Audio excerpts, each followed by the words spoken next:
Tinawag ni Senador Rodante Marcoleta na bayaran ang karamihan sa media, bagay na pinalagan ng media na nagko-cover sa Senado. Kumambyo kalaunan si Marcoleta at humingi ng dispensa. Nakatutok si Mark Salazar. Kayo pong mga participants sa media, nakaramihan po sa inyo ay bayaran.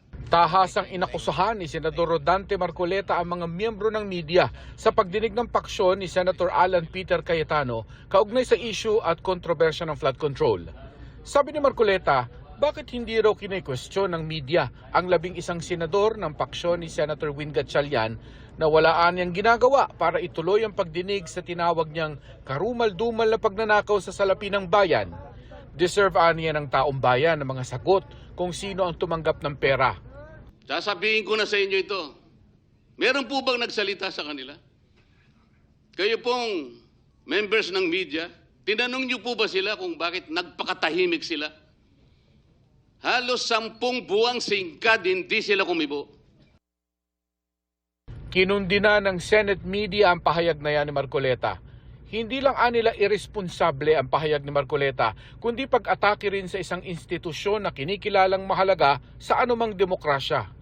Ang pahayag ni Marcoleta hindi rin anila makatarungan at paninira sa media workers na posibleng maharap sa pananakot at panggigipit at nalalagay sa panganib ang buhay para magbigay ng impormasyon sa publiko at mapanagot ang nasa kapangyarihan. Ang paratang ni Marcoleta kung hindi suportado ng ebidensya ay nakasisira sa tiwala ng publiko sa lehitimong pamamahayag at lumilikha ng negatibong pagtingin sa media practitioners na nagtatrabaho lamang. Dagdag ng Senate media, hindi kailanman dapat idamay o gamitin ng mga mamamahayag sa tapatan, alitan o agawan ng kapangyarihan ng mga politiko. Hindi masama at mahalaga naman sa isang demokrasya ang pagpuna sa media coverage. Pero ibaan nila yung constructive criticism o pagbatikos para makatulong sa tahasang paninira sa mga mamamahayag.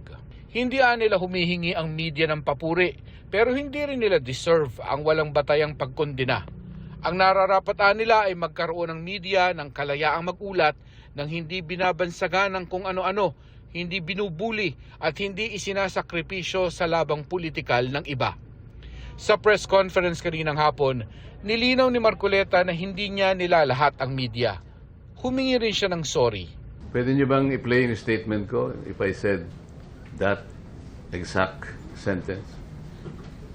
Baka hindi ganun ang pagkakasabi ko. Meron po bang basis yung frustration ko? Hindi ko po nilalahat. Wala akong sinabing the entire media ay bayaran. Wala po akong sinabing ganun.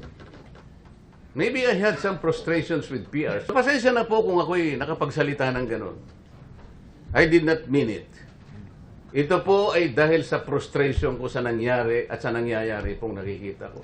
Ang gusto ko po, makatulong kayong lahat para yung katotohanan. Ang katotohanan lang po importante rito. Wala na pong iba. Kapag ang pag-uusapan po natin ay hindi na katotohanan, hindi na po ako sasali doon. Mark Salazar, nakatutok 24 oras.